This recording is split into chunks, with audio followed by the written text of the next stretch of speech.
warahmatullahi wabarakatuh. Salam sehat dan semangat untuk kita semua. Halo Sobat Kode Putih, selamat datang di podcast Dialog Kode Putih, ruang diskusi inspiratif yang menghadirkan cerita, pengalaman, dan semangat dari generasi muda berprestasi. Saya Pinkan Milani Putri yang akan memandu diskusi kita pada pagi hari ini. Nah, sebelum kita masuk ke pembicaraannya ini, ada jargonnya terlebih dahulu. Oke, aku akan pandu terlebih dahulu. Kalau nanti aku bilang Sobat Kode Putih, nanti dijawab ngobrol santai tapi menginspirasi. Siap. Oke, kita mulai aja ya. Sobat Kode Putih, ngobrol santai tapi menginspirasi. Oke, terima kasih banyak ya di sini. Nah, langsung aja episode kita hari ini itu mengangkat judul ikut organisasi itu penting gak sih? Nah, dengan tema yang sangat menarik buat kita semua, yaitu 2 perspektif, 1 tujuan bertumbuh selama menjadi mahasiswa. Nah, kalau ngomongin dunia perkuliahan, pasti ada satu pertanyaan yang hampir selalu muncul, terutama saat awal masuk kuliah, yaitu aku nih perlu ikut organisasi nggak ya? Di satu sisi kita memang sering mendengar kalau organisasi itu bisa melatih kepemimpinan, betul ya? Nah, public speaking, memperluas relasi, bahkan menjadi nilai tambah saat kita apply pekerjaan seperti itu. Nah, tapi di sisi lain tuh nggak banyak juga, nggak sedikit juga mahasiswa yang memilih untuk fokus di akademik aja gitu. Bisa mengikuti lomba, magang, atau mengembangkan diri dengan cara yang lainnya. Nah, jadi mana nih sebenarnya yang lebih baik untuk dipilih? Nah, untuk itu kita mendatangkan 2 narasumber yang berbeda. Nah, hari ini kita sudah hadir bersama 2 narasumber kita yang tentunya memiliki perjalanan perkuliahan yang berbeda. Nah, narasumber pertama adalah seorang mahasiswi aktif yang memilih untuk tidak bergabung dalam organisasi kampus. Meski begitu, dia tetap aktif mengembangkan diri melalui berbagai kegiatan di luar organisasi. Sedangkan narasumber kedua merupakan Presiden Badan Eksekutif Mahasiswa di masa jabatannya periode 2024-2025, yang tentunya sudah tidak asing lagi dengan berbagai dinamika organisasi kampus, mulai dari memimpin program kerja hingga berkolaborasi dengan berbagai pihak. Oke, langsung aja loh kakak-kakak semuanya.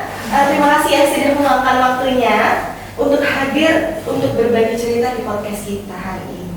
Sebelum kita mulai diskusi nih, boleh memperkenalkan diri masing-masing, boleh disebutkan nama, semester, dan kesibukannya akhir-akhir ini ngapain sih? Mungkin dari kakak ini dulu. Oke, halo Sobat Putih. Halo Sobat Kode Putih, perkenalkan, saya Arlin Indonesia, biasa dipanggil Arlin. Saat ini saya adalah mahasiswa keperawatan yang baru masuk semester 5. Untuk kesibukan akhir-akhir ini, saya seperti dengan mahasiswa-mahasiswa biasanya, yaitu masih dalam waktu liburan, yaitu menikmati waktu dengan keluarga. Dan alhamdulillahnya saya mendapat kesempatan yang sangat luar biasa ini, diberi kesempatan untuk menjadi narasumber menyapa Sobat Kode Putih semuanya.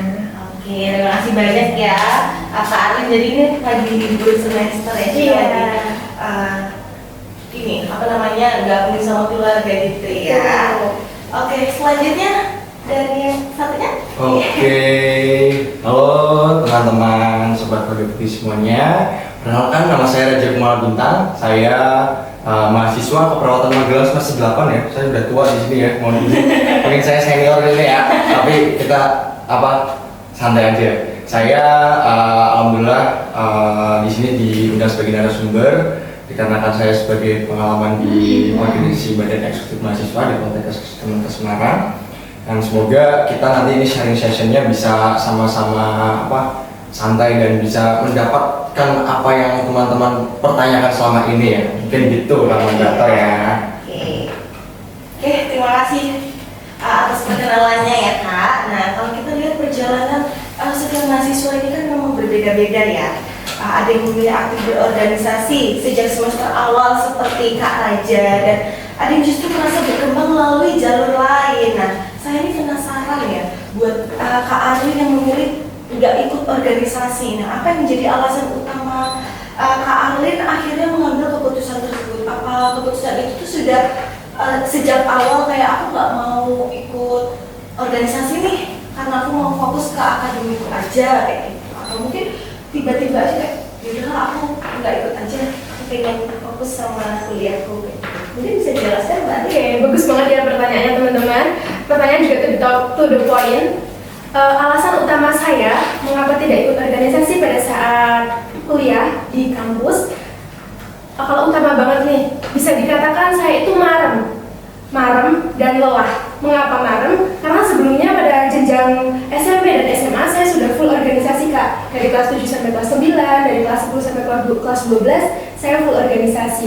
Sehingga waktu di masuk kampus ini saya berpikir apakah sudah cukup saya untuk beristirahat dalam berorganisasi ya, begitu. Nah, untuk keputusannya sendiri itu berjenjang Kak. Jadi awal semester di PKKMB itu kan ada perkenalan organisasi ya dari dalam kampus dan juga yang ada di pusat atau BEM. Nah, itu saya sempat terbesit pikiran apa ikut ya, tapi saya juga masih ragu-ragu. Akhirnya saya coba tanya lagi sama diri saya sendiri, Arlin, kamu tuh sanggup nggak sih kalau misal ikut organisasi? Coba deh pikirin lagi, gitu kan?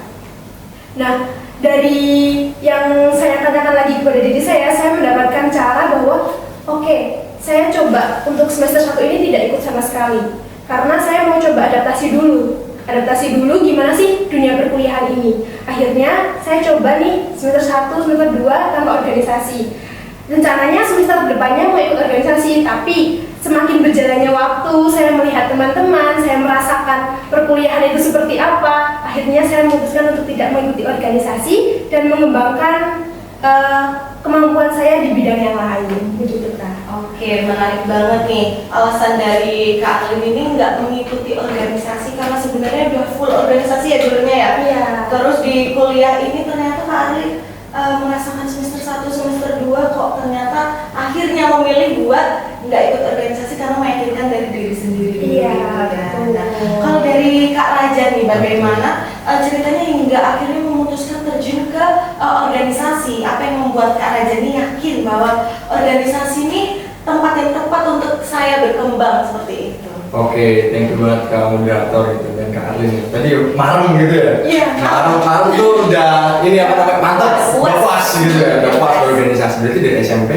SMP, SMA. SMA. Nah, Iya. saya itu kebalikannya teman-teman. Saya SMP, SMA itu saya itu nggak berorganisasi, nggak ikut OSIS sama sekali gitu. Hanya waktu SMA itu saya join apa namanya ekskul gitu. Join ekskul itu ke apa namanya basket gitu. Dan itu menurut saya menjadi bekal mungkin untuk bagi saya ya. Dan kenapa saya berminat join ke organisasi pada saat saya kuliah, karena lucu sebenarnya. Jadi kalau kita jadi waktu maba itu sebelum PKKMB kan kadang FYP-nya sesuai gitu kan ya. PKKMB-nya itu apa di kampus-kampus lain gimana. Nah kita kebetulan saya lihat yang orasi dan lain-lain gitu dari BM gitu. Jadi kok saya tergugah gitu karena saya belum pernah merasakan dinamika terus juga frekuensi apa namanya suasana daripada organisasi itu, sehingga saya kayaknya kuliah nih seru deh kalau aku join organisasi. Dan muluk-muluk langsung kayaknya join BEM itu seru gitu. Di situ kayak pengen seru lah ya gitu. Karena nggak tahu sebelumnya BEM Poltekkes itu kayak gimana itu. Akhirnya saya jadi maba, saya udah niat, sehingga waktu open recruitment BEM ya saya langsung daftar aja gitu, langsung daftar. Dan juga karena teman-teman moderator Kak Arvin itu kan namanya dunia perkuliahan itu sama-sama apa namanya luas banget gitu ya. Luas banget dan juga sangat dinamis gitu. Menurut saya itu sangat disayangkan kalau kita nggak bisa memanfaatkan tempat yang sudah disediakan oleh kampus gitu. Kita di sini ada namanya tuh KBM Keluarga Besar Mahasiswa gitu. Itu yang menaungi organisasi mahasiswa di satu Poltekkes gitu. Dan artinya itu kan bisa menjadi tempat kita belajar, karena nggak bisa dipungkiri pelajaran hard skill dan soft skill itu berbeda gitu. Hard skill kita pelajarin di kelas gitu, seperti teori dan lain-lain, akan tetapi di kelas kita tidak bisa diberikan panggung untuk kita belajar soft skill secara merata gitu, karena banyak sekali soft skill yang bisa kita pelajari di luar gitu, dalam artian di organisasi kalau saya lihatnya. kita bisa belajar tentang leadership, time management gitu. Lalu bagaimana kita mengatasi krisis manajemen dengan cara pengambilan keputusan yang cepat dan tepat gitu. Itu yang harus kita siapkan, mungkin kita harus siapkan yang, dan itu menjadi bekal saya sekali yang sangat mengena kenapa saya ingin sekali join ke organisasi, dan itu menjadi alasan saya untuk pertama kali masuk ke organisasi gitu. Jadi memang kebalikan banget ya dari Kak Alin, dan sudah dari awal ikut organisasi tapi memutuskan untuk kita istirahat dulu. Nah, habis itu dari Kak Raja ternyata yang tadinya nggak ikut organisasi kan kok tiba-tiba join gitu, dan akhirnya menjadi presiden badan eksekutif mahasiswa ya tentunya. Tapi kaget gak sih Kak kalau kakaknya kan tingkat 1 langsung BEM? Itu kaget gak sih? Awalnya pasti kaget, dan cuman aku alhamdulillah orang yang mudah bersosial gitu loh, mudah bersosial, jadi adaptasiku di sana cepat, dan teman-teman sana kan mungkin merasakan hal yang sama juga gitu, sehingga kita sama-sama membuat lingkungan kita kondusif, lingkungan kita nyaman, jadi kita sama-sama nyaman di lingkup, kalau saya di BEM gitu, jadi karena semester 2 udah jadi anak BEM. Iya, semester 2 udah jadi anak BEM, dan ternyata memang Kak Raja ini social butterfly gitu ya, bisa dibilang karena gampang berbaur sama orang lain.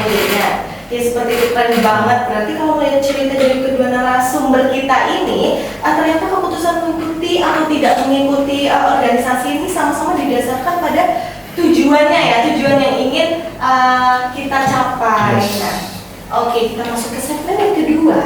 Nah, sekarang kayak kita nih masuk ke pertanyaan yang utama yang menjadi judul podcast kita, yaitu ikut organisasi itu penting nggak sih? Nah, menurut Kak Raja dan Kak Arlin nih, kita mungkin mulai dulu dari Kak Arlin ya, yang memilih tidak ikut organisasi di perkuliahan ini dan fokus kepada akademik dan kegiatannya. Menurut Kak Arlin gimana nih, ikut organisasi kampus itu menurut Kak Arlin penting nggak?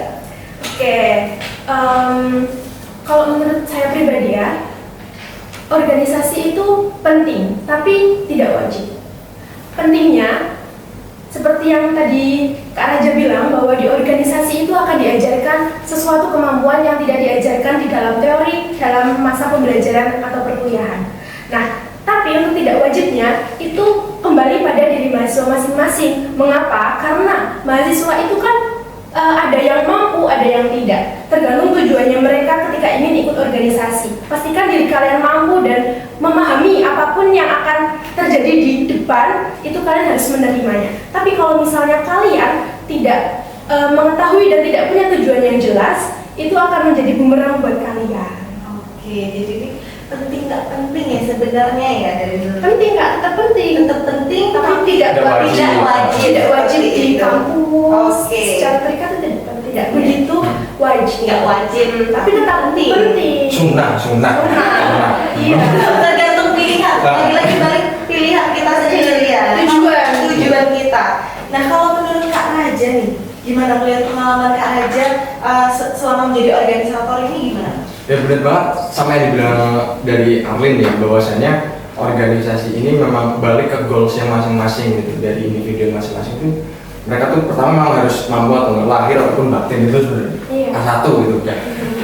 Tapi bagi saya sendiri ini merupakan hal yang sangat penting, dan ini bisa menjadi batu loncatan, yaitu dengan percepatan akseleratifnya ya, agar nantinya kita mengetahui bagaimana kita mengakomodir teman-teman, kita mengetahui bagaimana perbedaan yang ada di organisasi gitu, dan juga kita nggak bisa dipungkirin gitu, namanya dunia pekerjaan itu pastinya semuanya isinya bagaimana kita berorganisasi gitu. Kita harus tahu namanya step by stepnya di mana gitu. Kita harus tahu unggah-ungguh tata krama adab-adab di organisasi itu bagaimana, dan juga di kelas memang kita kan hanya diajarkan hard skill-nya gitu, hard skill-nya, teori dan lainnya. Dan masalah soft skill itu kita tidak ada panggungnya, dan di organisasi ini menurut saya ini sebuah miniatur tempat yang menurut saya nyaman untuk kita belajar, agar nantinya kita bisa bersosialisasi, kita bisa menempatkan diri kita tempa diri kita bisa berkembang, walaupun at least kalau dari pandangan saya memang betul tidak jalan untuk kesuksesan itu tidak hanya lewat organisasi gitu. Ada banyak juga gitu di luar, kita bisa ikut volunteer dan lain-lain gitu. Tapi dalam sisi ini saya karena saya latar belakang organisasi gitu, saya sangat ingin teman-teman semua bisa merasakan dinamika yang ada di organisasi agar nantinya tidak kaget gitu saat berada di dunia keorganisasian gitu. Dan juga teman-teman semuanya gitu, karena di organisasi kita diajarkan leadership, resiliensi gitu, dan juga kita bisa cara untuk beradaptasi gitu. Ini merupakan hal-hal yang sangat dibutuhkan sekarang Kak Indra dan Kak Arwin ini. Karena menurut dari World Economic Forum gitu, World Economics Forum ya yang ada, nah sekarang skill yang dicari itu kebanyakan itu ada resiliensi, bagaimana fleksibilitas dan kepemimpinan gitu. Dan ini yang merupakan tonggak awal teman-teman semuanya. Mungkin kalau kita bisa berkaca lagi ke pernyataannya Kak Arwin itu, ini balik lagi memang ke orangnya masing-masing yang memegang pistolnya gitu, yang memegang pistolnya gitu. Bukan terkait pistolnya aja, tapi the man who behind the gun gitu. Orang yang ada di belakang pistolnya itu gitu. Jadi mau di mana mereka arahkan gitu, apakah mau kebermanfaatan ataupun mereka mau rebahan gitu. Jadi teman-teman semuanya pikirkan baik-baik. Kita hadir di sini, kita memberikan referensi untuk teman-teman agar nanti teman-teman bisa mencari jati diri kalian itu gimana nih. Jangan sampai kalian menyesal nantinya gitu. Aduh kok aku nggak ikut ya dulu ya gitu. Terus aku nggak ikut tapi aku punya plan ini deh gitu. Itu bagus untuk teman-teman semuanya untuk bisa menguasai dan juga mengetahui jati diri kalian itu sendiri gitu dengan menarik banget. Nah, kalau boleh saling menanggapi dari Kak Arif, apakah ada yang ingin dilengkapi lagi dari pernyataan Kak Raja? Atau sebenarnya dari pernyataan Kak Raja ini sudah jelas banget sebenarnya manfaatnya itu, tapi juga nggak melulu kita harus lewat organisasi untuk menuju kesuksesan kayak gitu ya. Karena saya yakin juga teman-teman yang dengar podcast ini juga pasti memiliki pertanyaan yang sama, betul kan?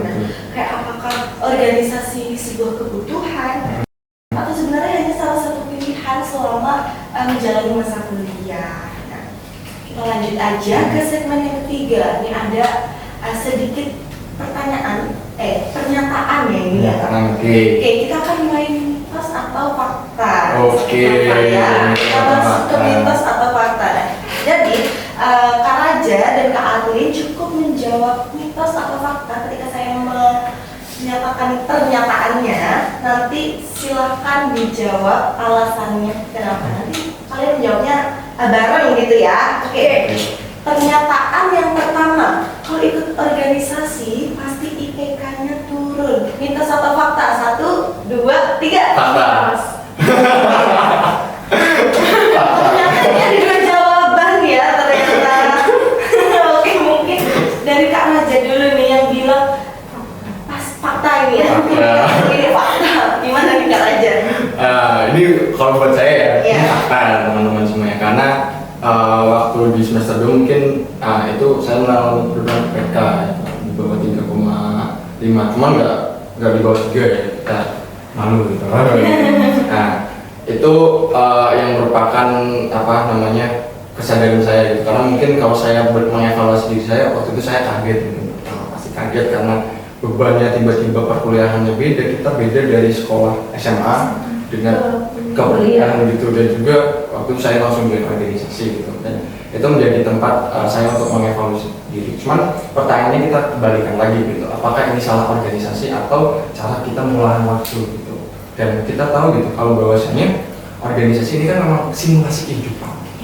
Dan IPK turun itu kalau menurut saya itu merupakan alarm untuk diri kita gitu. Wah, ini berarti ada yang salah dengan diri kamu nih. Jangan sampai kalian ngambil dihitamkan organisasi balik lagi gitu. Karena kan kita kembali lagi gitu. Kembali kalau namanya organisasi itu kan kita bersama-sama.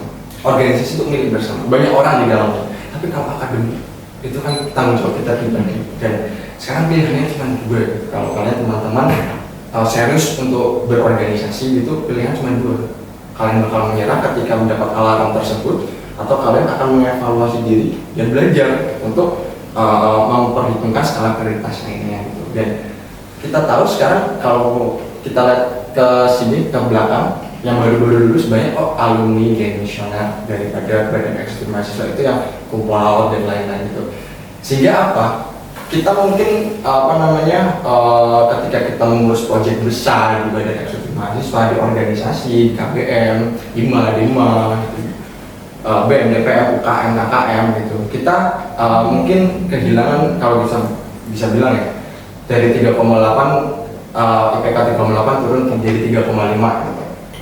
Itu kan penurunan 0,3 ya, 0,3 poin gitu. Tetapi kita mendapatkan insight cash kontan langsung dengan pengalaman fresh dari project yang kita hadapi gitu. Kita nggak dapat itu di hard skill gitu teorinya, tetapi kita mendapatkan hal itu di lapangan, soft skill. Bagaimana kita mengakomodir pihak ketiga, bagaimana kita melaksanakan komunikasi dengan birokrasi kampus yang ada, dengan juga pihak vendor, pihak-pihak lain gitu, dan juga para mahasiswa yang di Poltekkes ini jumlahnya ribuan. Ini berapa nih sekarang yang masuk ini? Banyak, 3.000-an gitu. Dan Poltekkes ini kalau total mahasiswa kurang lebih itu ada 11.000 kalau nggak salah yang aktif, 11.000. Nah itu menjadi bekal kalian gitu, bagaimana kalian bisa mengakomodir, kalian bisa memimpin, meleader gitu badan eksekutif mahasiswa yang representasi dari mahasiswa gitu. Jangan sampai kalian menjadi perwakilan, kalian menjadi organisator, tapi kalian tidak independen gitu. Kalian menurut ya namanya organisasi ya udah ikut atasan gitu bisa. Kalau saya rasa memang sebagai pemuda gitu, saya sepakat dengan kata-kata yang Tan Malaka gitu, idealisme merupakan hal berharga terakhir yang mahasiswa pemuda miliki. Mungkin itu dari kalau pandangan saya ya, Kak moderator dan Kak. Keren banget nih dari Kak Raja yang bilang ke fakta ya, ternyata organisasi masih IPK-nya turun karena memang ini masa transisi ya. Iya. Masa transisi karena tiba-tiba kuliah, ada tugas kuliah, Betul. ada organisasi kan. Nah, tugas organisasi. Nah itu jadinya mungkin masa transisi ke yang lebih baik. Nah kalau kalian nih tadi menjawab mitos. Iya, menurut aku mitos karena IPK, naik turunnya IPK itu banyak faktor. Kalau yang ngomong karena organisasi nih, nah itu kayaknya cuma yang ngambil vitamin organisasi aja ya. Betul. Menurut aku banyak faktor dan tidak, bahkan organisasi itu banyak kok orang yang ikut organisasi tapi IPK-nya meningkat.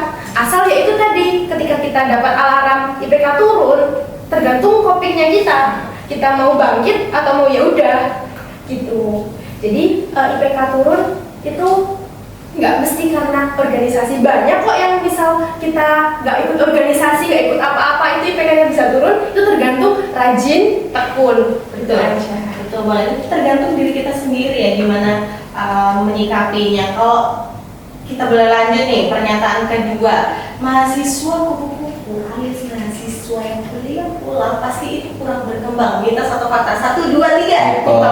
Mitos ya. Oke. Dari Kak Alin dulu mungkin.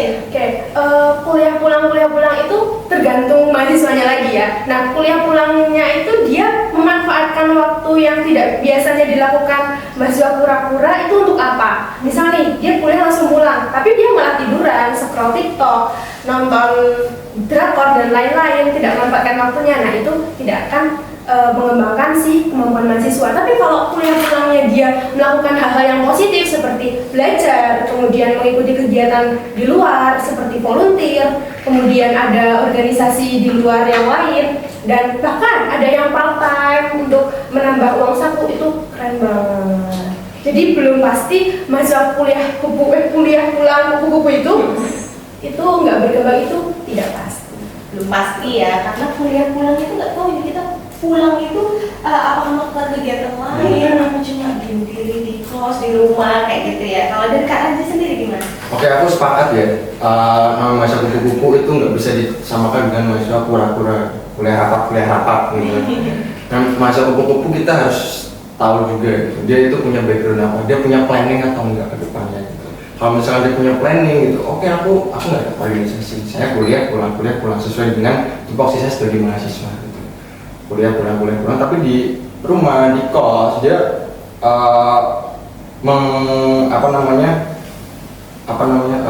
menaikkan level dirinya itu dengan cara lain. Seperti apa? Ikut English course, lalu ikut les, dan kayak tadi ikut kerja gitu, part time. Itu hal yang menurutku bagus banget gitu karena dia langsung terjun ke dunia pekerjaan yang etis, which is gitu kita akan kesana gitu nantinya. Dan dia sudah merasakannya terlebih dahulu. Menurutku daripada yang kuliah rapat mending yang kuliah kerja gitu.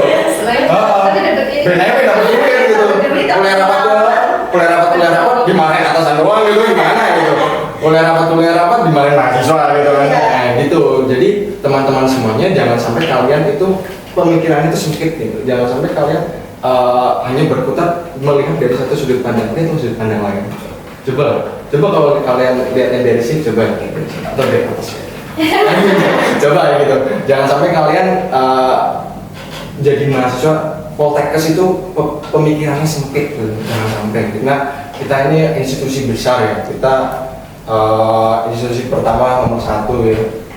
Poltekkes di Indonesia gitu. Walaupun kita turun menurut Webometrics kita turun dari ketiga di bawah Tanjung Karang dan Kalimantan Timur kalau nggak salah. Tetapi kita sebagai institusi yang besar kita menjadi patokan dari teman-teman Poltekkes lainnya. Gitu. Oke, kita lanjut ke pernyataan yang ketiga ya. Pengalaman organisasi lebih penting daripada IPK, mitos atau fakta? 1, 2, 3. Mitos. Tidak setuju. Tidak setuju ini ya. Oke, mungkin dipersiapkan dari kalian. Oke. Mitos ya, pengalaman organisasi itu lebih penting dari IPK. Ini mitos ya, karena kalau dari saya, perspektif saya bahwasanya dua hal ini harus saling berjalan bersama-sama.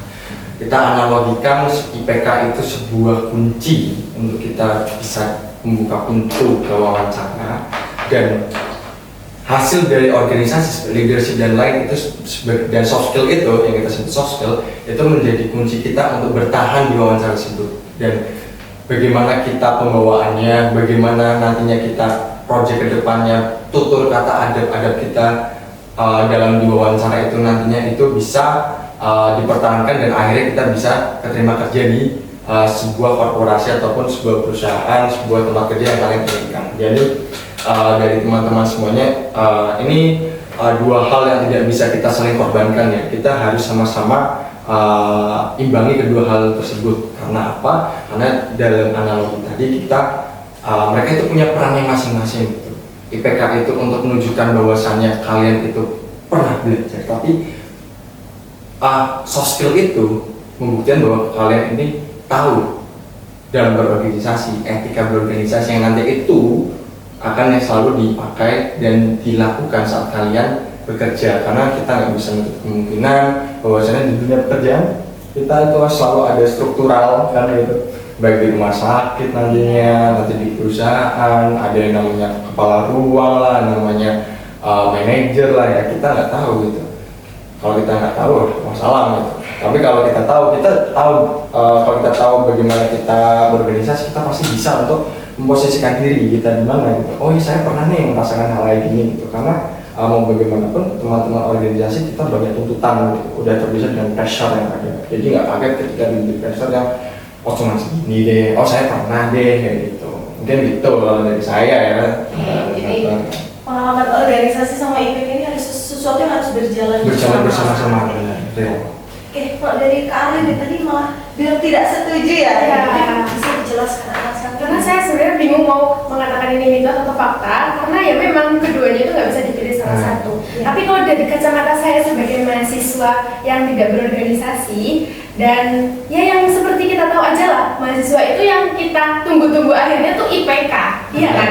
Nah, jadi menurut saya tetap pertahankan IPK-mu, nggak yang harus selalu tinggi, tapi juga pertahankan IPK yang sudah kamu capai, dan kalau bisa tingkatkan sedikit demi sedikit, dan sambil tetap mengasah soft skill kalian dimanapun kalian berada, di lingkungan manapun, manfaatkan itu. IPK jangan sampai turun gitu ya? Iya. Saya udah turun duluan gimana ini? Waduh, Kan sudah naik. Oh udah naik ya? sudah naik. Semester 8 ya ini Kak. Alhamdulillah naik. Alhamdulillah. Saham naik. Saham. Tapi kalau yang ditanya-tanya orang tuh nggak ditanya apa ya, gimana hasil dari organisasi tuh nggak ya, IPK-mu berapa? Kan dulu sih IPK berapa? Iya, orang tuh juga nanya IPK-mu berapa? Coba sini lihat KHS-nya, bukan kayak coba lihat Sertifikat organisasi. Iya. Benar benar sih. Oke, ini menarik banget nih. Dari pernyataan ketiga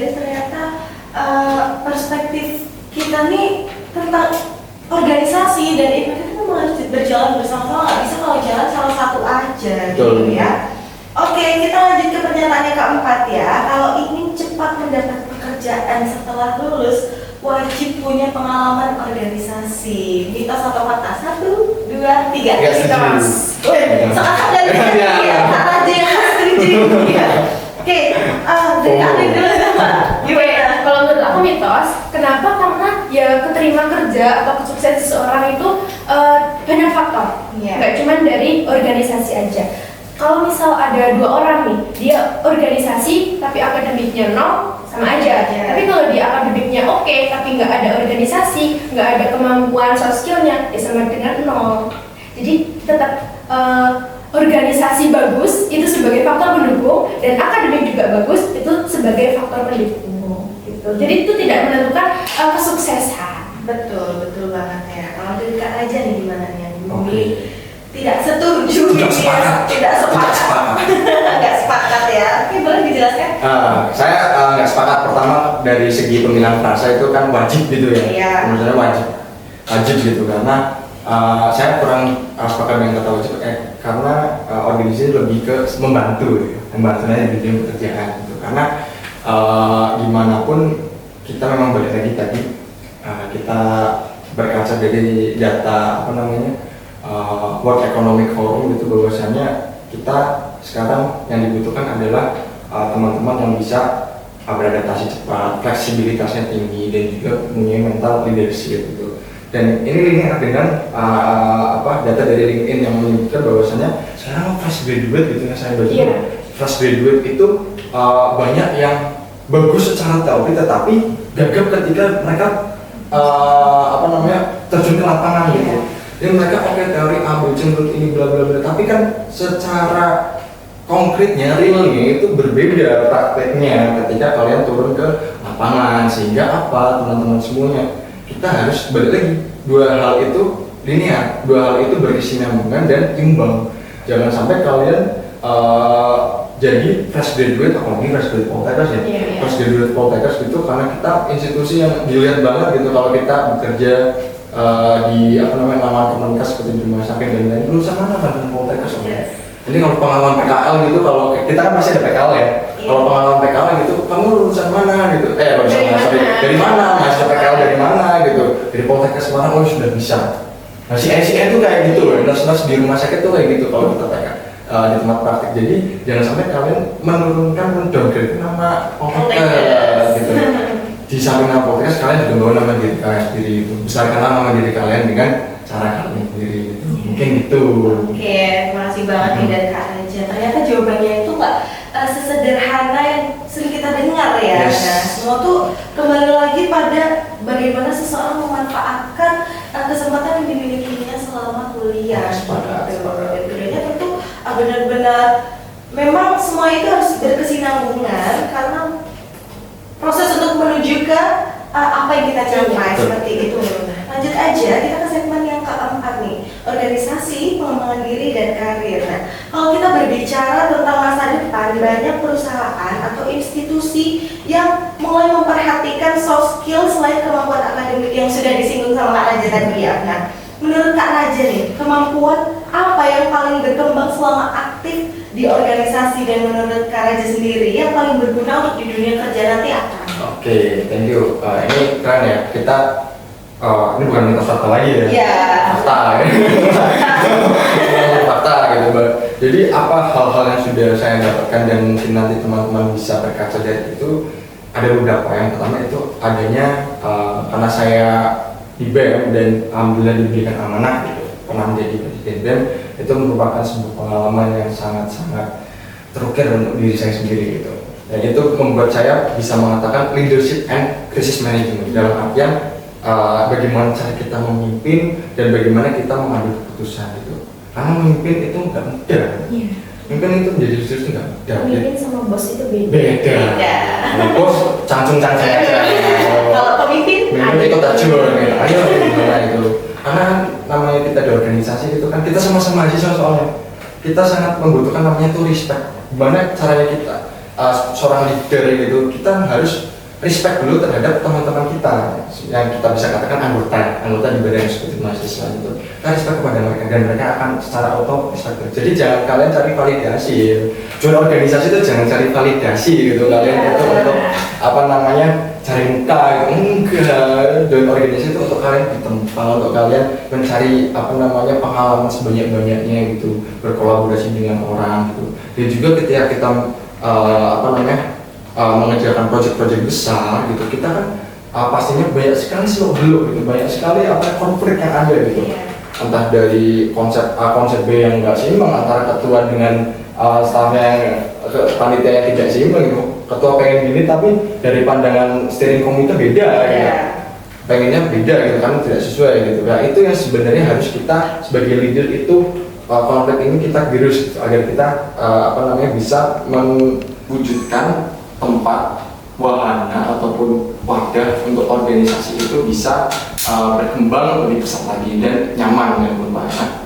Karena kayak di organisasi kita ambil contoh, pastinya kalau saya itu banyak sekali konflik, misal acara hampir 3 jam, hampir 1 jam tiba-tiba dari jajaran gitu atau dari atas minta ini tolong dimasukkan kayak gini gitu, yang which is itu beda dengan apa yang sudah kita briefing di awal. Itu bagaimana caranya kita untuk mensiasati itu gitu. Jangan sampai kita kosong gitu. Udah masuk gitu. Tapi kan kita kan melibatkan hajat hidup orang banyak gitu. Kita misal udah undang tamu undangan, kita udah undang narasumber lainnya. Kita kalau geser itu gimana, mau apa enggak gitu. Itu kan cara kita untuk menghadapi, meminimalisir konflik yang nantinya bisa terjadi kemungkinan kita menggeser sebuah acara gitu.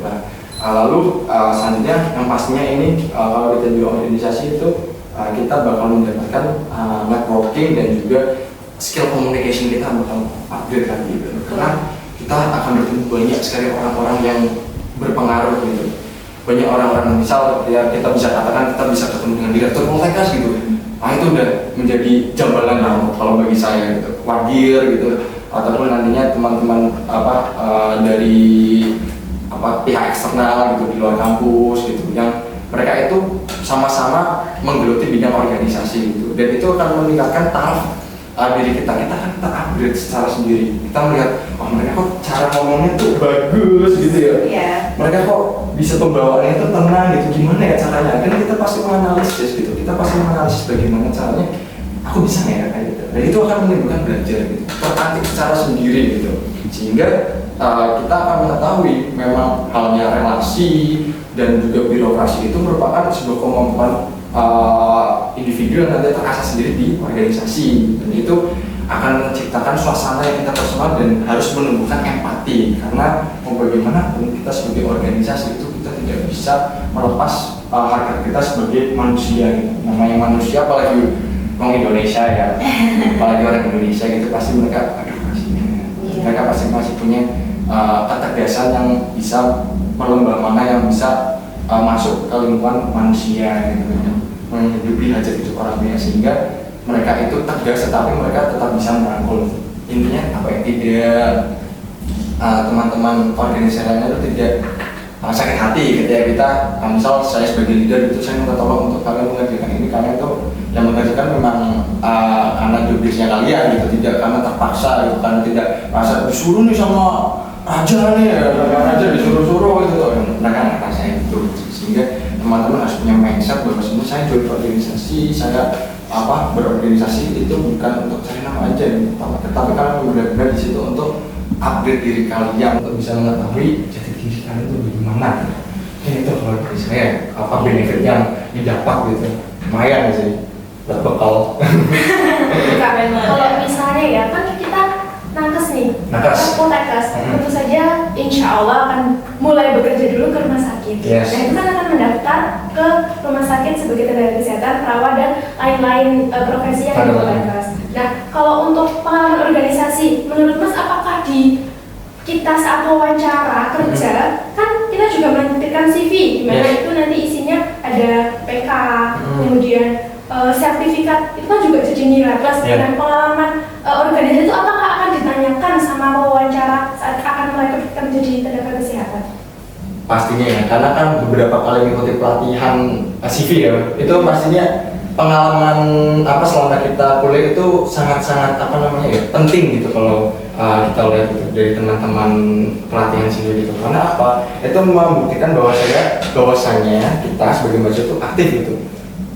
Di sini kita tidak mengkorelasi, tidak menggarisbawahi hanya organisasi. Kita hanya fokus menjadi misal menjadi anggota Resma gitu enggak. Tapi kalian bisa ikut keluar gitu. Misal sama halnya kalau kita balik lagi ke networking gitu. Kita pastinya tahu gitu. Di organisasi itu kita pasti berhubungan dengan organisasi internal dan eksternal gitu. Di organisasi eksternal kita bisa mengetahui namanya loker-loker gitu. Jadi organisasi eksternal itu kalau di Poltekkes ya, cerita dikit ya. Ada namanya Forkompi itu Forum Komunikasi Mahasiswa Poltekkes Indonesia, FKMPI Forum Komunikasi Mahasiswa Politeknik Indonesia, dan BEMSI. Kita ikut BEM seluruh Indonesia juga. Sehingga misal kita ambil satu FKMPI itu kan politeknik semua. Jadi ada politeknik misal dari Kampung Jepara, terus dari politeknik PKN STAN itu juga gitu. Terus juga politeknik yang bergelut di bidang pertambangan. Jadi kita kan sebagai nakes itu kita kan nggak hanya join ke RS saja kan tadi ya. Kita nggak join ke RS saja gitu. Kita bisa bergelut di bisa jadi HSE. HSE di pertambangan itu bisa menambah kita bekal menjadi CV kita gitu.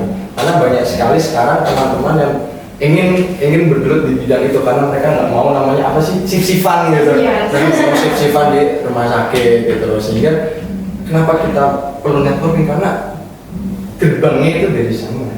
Jadi kita dapat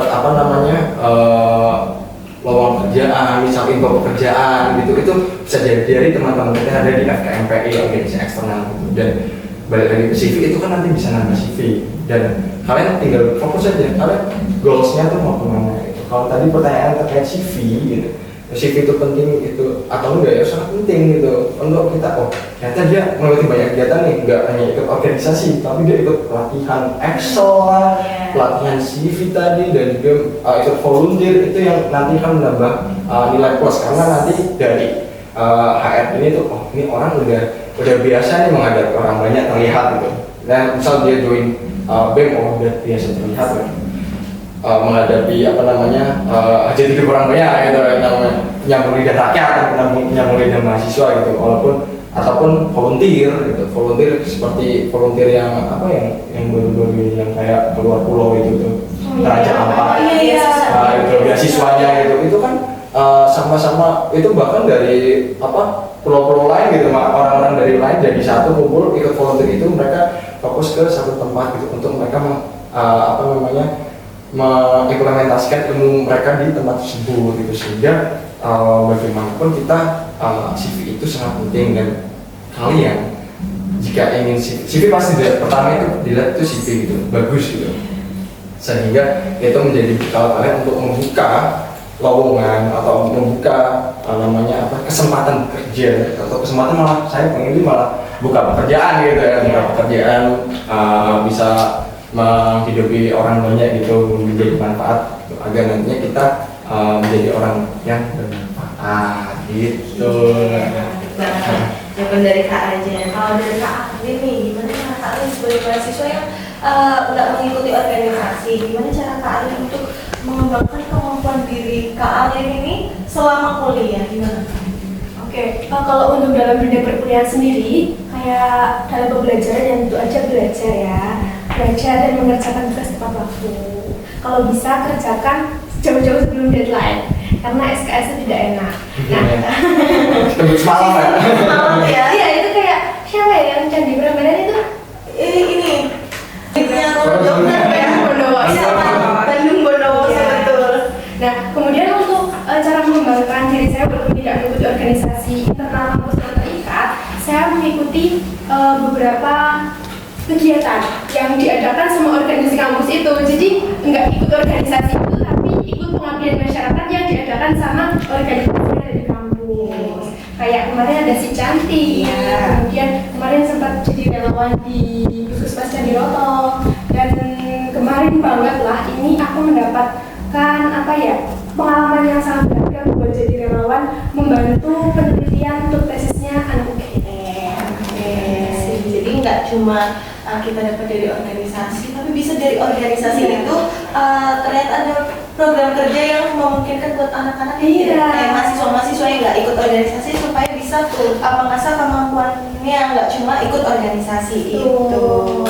Oke, jadi memang sebenarnya banyak jalan untuk berkembang ya sebagai mahasiswa. Nah, organisasi ini memang salah satunya tapi bukan satu-satunya. Ini ya untuk tips untuk mahasiswa baru. Kita mahasiswa baru udah pada mau masuk, udah mau PKKMB ya. Saya ingin pesan dari masing-masing narasumber ini. Bayangkan saat ini ada mahasiswa baru yang sedang bingung. Di satu sisi mereka ingin mencoba organisasi, tapi takut tidak bisa membagi waktu. Nah, di sisi lain mereka takut menyesal kalau tidak ikut organisasi. Nah, kalau boleh memberikan saran apa yang kakak berdua ini sampaikan? Mungkin dari Kak Alin? Oke, jadi ini mahasiswa baru yang bingung mau ikut organisasi apa atau bingung mau ikut organisasi apa enggak?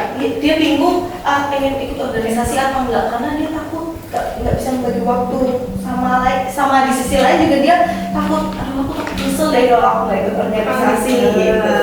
Oke, halo dulu ya buat adik-adik maba. Halo, kapan masuknya tanggal 27 itu sudah mulai 27 sudah masuk. Nah, buat kalian kalau misalnya bingung nih kalian mau ikut organisasi atau enggak dan takut menyesal atau tidak, coba deh kalian tanya sama diri kalian sendiri. Tapi kalau misalkan tetap belum nemuin jawaban, kalian bisa nanya loh ke kakak-kakak waktu ada PKKMB sama PMO besok.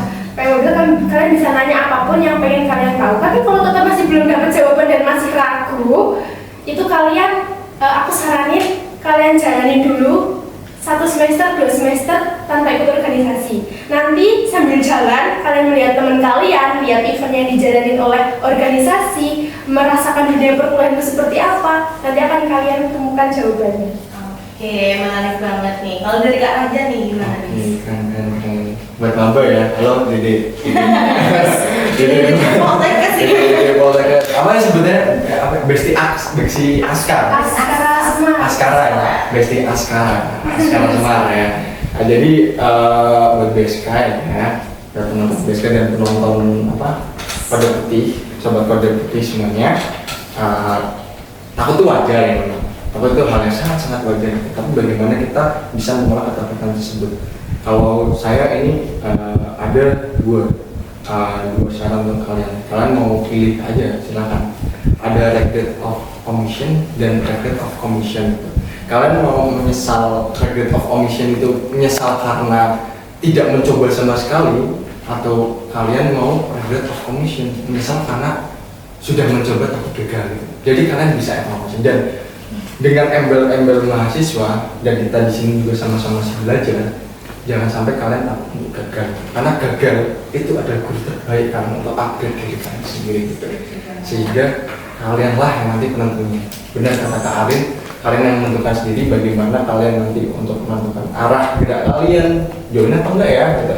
Silahkan gitu, ada namanya PKKMB jurusan ya? PKKMB jurusan, nanti juga ada PMO itu pengenalan manajemen organisasi gitu.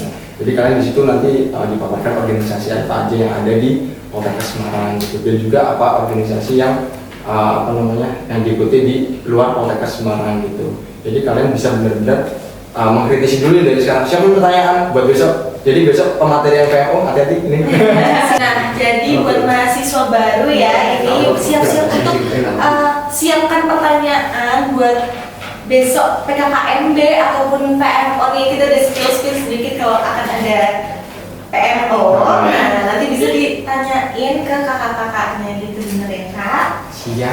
Oke, sebelum kita masuk ke penutup nih, ada pertanyaan yang sudah disampaikan sama teman-teman mahasiswa untuk kita bahas hari ini. Mungkin bisa ditampilkan.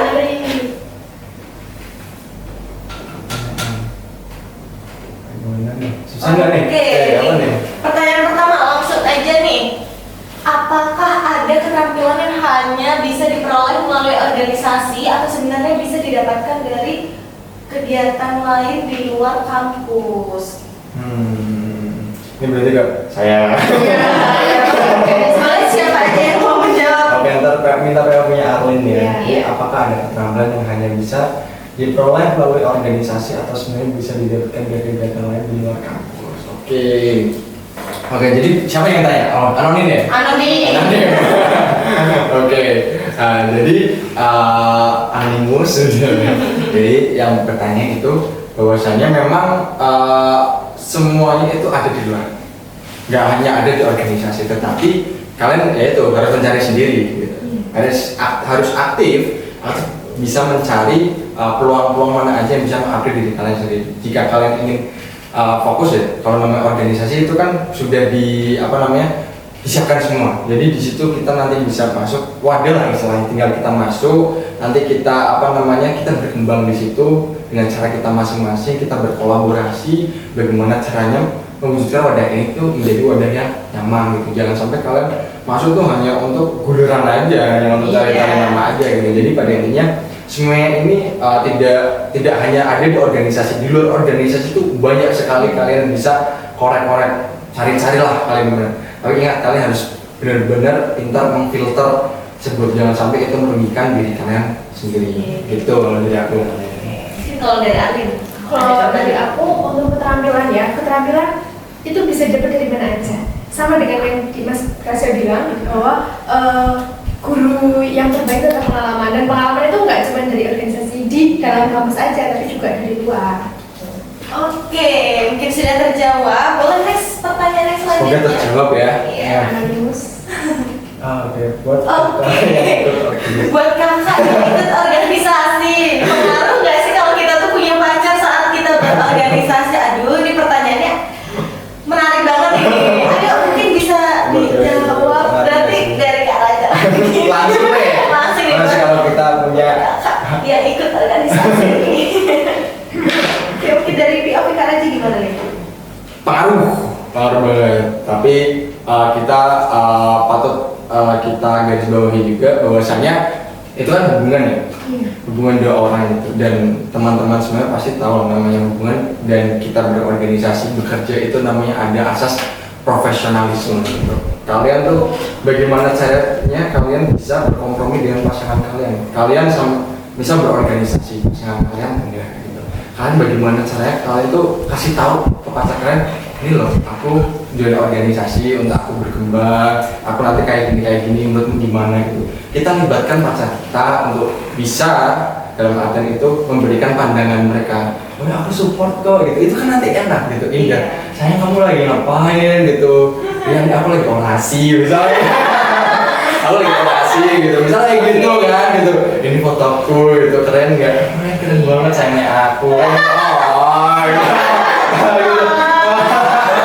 Ya tapi di garis bawahi lagi harus yang sama-sama support. Ya support gitu. Kalian namanya join organisasi kan tujuannya memang untuk berkembang gitu kan. Kalian untuk berkembang, jangan sampai kalian punya pacar itu untuk support gitu. Jangan sampai punya pacar itu menjadikan tambahan stres lagi. Pressure lagi. Kalian udah cukup terpressure gitu di dunia ini gitu. Jadi kalau bisa kalian sebelum pacaran lah bilang lah, kalau sebelum join organisasi bilang kalau pacar kalian yang entah itu HTS atau gimana ya. Aduh. Itu pacar orang ya. Dek, Neng, sayang, abang ini mau join organisasi, itu gimana menurut adik gitu, di support apa enggak ya pandangan adik ke organisasi, nanti abang bakal gini terbuka gitu. Dan kalian nantinya juga harus bisa megang prinsip, namanya udah berorganisasi kan pasti banyak sekali itu. Pasti kan kita bisa berhubungan dengan, dalam artian komunikasi kita nggak sesama jenis gitu, pasti lawan jenis juga gitu. Kalian harus bisa ngebikin buffer gitu, pelindung dan sekat lah ya, untuk bisa membuat pasangan kalian nyaman juga. Jangan sampai kalian berorganisasi itu malah bikin jealous gitu. Itu yang perlu kalian pegang juga gitu. Karena mau bagaimanapun yang namanya pasangan ya, kita ngobrol kayak gini di foto gitu kan dikiranya dekat gitu kan.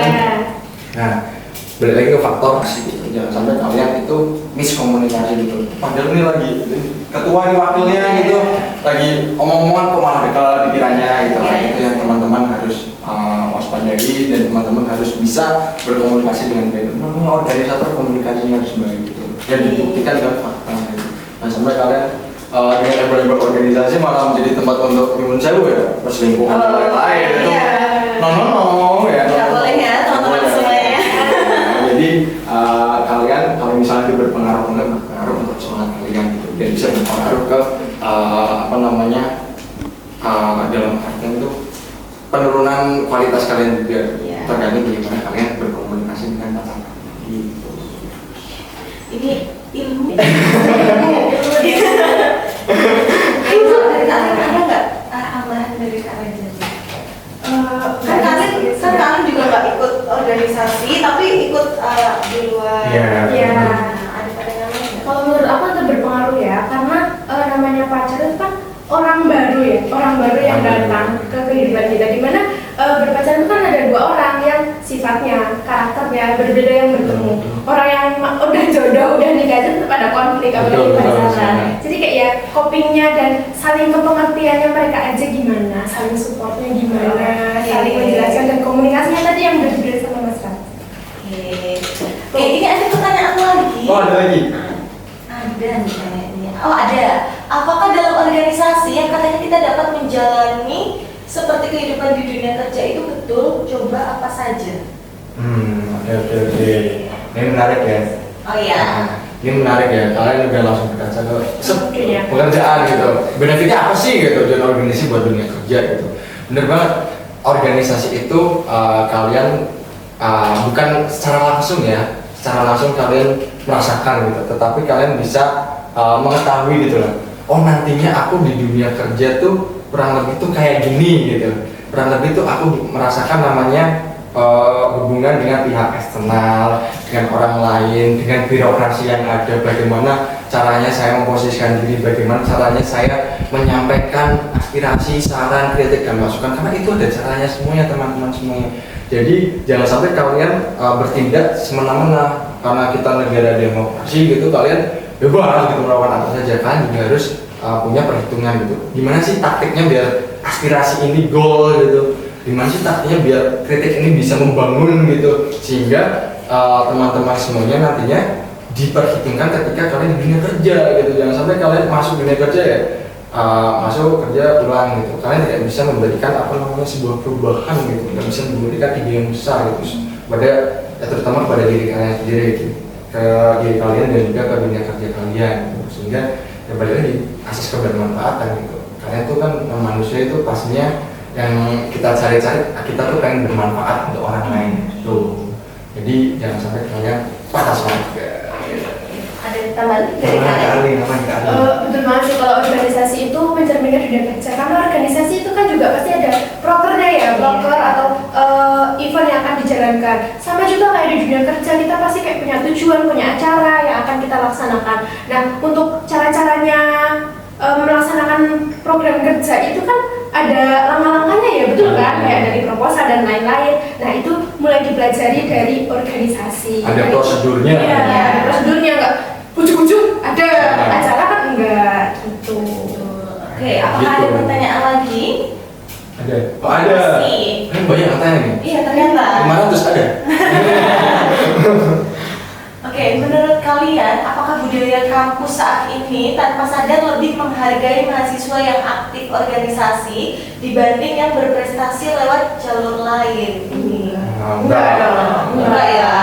Di kampus kita tetap Bang. Imbang. Enggak ya semuanya. Punya Oke. caranya masing-masing untuk menghargai ya. Betul. Yang namanya semuanya berharga. yes, kan berorganisasi ya itu memang wujud dari pelaksanaan tridharma. Yang ketiga itu pengabdian masyarakat juga, karena organisasi itu salah satunya kita berjalan untuk pengabdian masyarakat, dan juga yang lewat jalan lain nggak perlu ke organisasi, mereka juga dihargai dengan cara apa ya, mereka ikut lomba, intinya kita bisa memberikan dari institusi ya, biasanya apresiasi ya, gitu, sertifikat gitu, apresiasi beasiswa ya, dapat beasiswa juga gitu. Kalau kita ada tarafnya itu udah taraf nasional lah, nasional internasional tuh kalian ada nasional provinsi dapat juga atau enggak? Iya. Dapat juga kan ya. Beasiswa itu tuh banyak di Poltekkes sekarang, jadi fokuslah ke pada diri kalian sendiri itu. Mau yang mana nih? Gitu. Mau sekalian jadi organisator gitu atau kalian ini mau fokus ke perlombaan gitu. Pokoknya jadi versi terbaik diri kalian aja Betul, betul. dengan jalur apapun. Betul, jangan FOMO. Iya. Oh ya. Kantor itu organisasi sendiri. Harusnya dari diri sendiri ya. Kalau juga semua dari juga sih. Kantor wis garing sampai juga. Oke, lanjut. Ada lagi? Ada satu lagi nih kayaknya. Setelah melihat perjalanan masing-masing sampai sekarang, menurut kalian apa yang benar-benar membuat seseorang itu bertumbuh? Organisasinya, akademiknya, lingkungannya, atau dirinya sendiri? Gimana nih dari dua narasumber Karaja dan Kak Arlin ini gimana nih? Gimana nih? Kalau menurutku dari organisasi, akademik, lingkungan, atau diri sendiri itu semuanya berpengaruh. Tapi yang paling berpengaruh itu diri sendiri. Karena diri kita itu yang memasuki organisasi, akademik, lingkungan. Karena diri kita yang menjalaninya. Jadi mau berpengaruh atau tidak itu tergantung masing-masing. Banyak kok yang tadinya biasa saja ikut organisasi, ikut di mana-mana itu juga berpengaruh mengembangkan kemampuannya. Tapi juga ada juga orang yang ikut lain-lain tapi tetap biasa aja. Gimana Kak Arlin? Aku sepakat dengan pernyataannya Arlin sih. Memang semua itu berawal dari diri kita sendiri gitu. Dari semuanya itu akan mengikuti baik organisasinya, akademiknya, lingkungannya gitu. Karena di situ tempatnya kita tuh beradaptasi. Kalau kita yang memang benar-benar sudah paten gitu kan, kalau kata orang paten kali ini anak ini di organisasi gitu kan. Untuk join gitu, untuk mereka bersiap-siap. Nah, semuanya itu akan mengikuti. Adaptasi itu paling penting gitu. Oke. Jadi semua ini berkolerasi ke dirinya sendiri gitu. Diri kita ya, melakukan semuanya. Siapa nih yang ngapain? Bagus nih pertanyaannya. Anak ini lagi. Oke, pertanyaannya sudah. Udah. Oh, Sudah selesai udah. nih. Gak kerasa banget ya obrolan kita ini udah sampai di ujung podcast. Wah. Tapi kita dari tadi udah ngomong panjang lebar dan tentunya isinya nih dan ini semua nih jangan lupa di tonton nih. Masya Allah. Oke, dari dua sudut pandang yang berbeda ini kita belajar bahwa setiap mahasiswa ini memiliki caranya sendiri ya untuk bertumbuh. Ada yang menemukan banyak pengalaman melalui organisasi, volunteer, atau aktivitas lainnya. Jadi pertanyaan, ikut organisasi itu penting nggak sih? Mungkin tidak memiliki satu jawaban yang mutlak. Jadi karena apapun jalannya, selama mampu memberikan ruang untuk belajar, berkembang dan membawa manfaat bagi diri sendiri dan orang lain yang seperti Kak Raja tadi bilang, maka itu adalah pilihan yang tepat. Terus karena pada akhirnya bukan tentang siapa yang jalan mana yang dipilih, tapi sejauh mana kita tuh bertumbuh di dalam suatu perjalanan kita dan memaknai perjalanan kita sebagai seorang mahasiswa. Ini ada satu quotes yang dari kemarin yang terus di kepala. Wah, apa itu? Success isn't defined by the path you choose, but by the purpose and vision you bring to it. Jadi kesuksesan itu tidak ditentukan oleh jalan yang kamu pilih, tapi oleh tujuan dan semangat yang kita bawa dalam menjalaninya. Oke, jadi terima kasih banyak sama Kak Raja dan Kak Arlin atas pengalaman, waktu, perspektif yang luar biasa pada pagi hari ini. Dan tentu saja terima kasih juga kepada Sobat Kode Putih yang menonton podcast kita kali ini. Nah, kalau menurut kalian sendiri setelah mendengar diskusi hari ini, apakah kalian kalian tim ikut organisasi atau justru punya cara lain untuk berkembang? Terus pendapat kalian di kolom komentar ya. Oke, sebelum kita tutup nih, kita jargon lagi gimana nih? Jargon yang tadi masih ingat kan? Masih. Gimana? Oke, Sobat Kode Putih ngobrol santai tapi inspirasi gitu ya. Oke, kayaknya kita bisa lihat ke kamera ya Kak. Oke. Mana ini? Mana? Oke. Sobat Kode Putih ngobrol santai tapi menginspirasi. Oke. Terima kasih banyak buat Kak Raja dan Kak Arlin. Saya selaku moderator pamit undur diri. Sampai jumpa di episode selanjutnya Sobat Kode Putih. Assalamualaikum warahmatullahi wabarakatuh.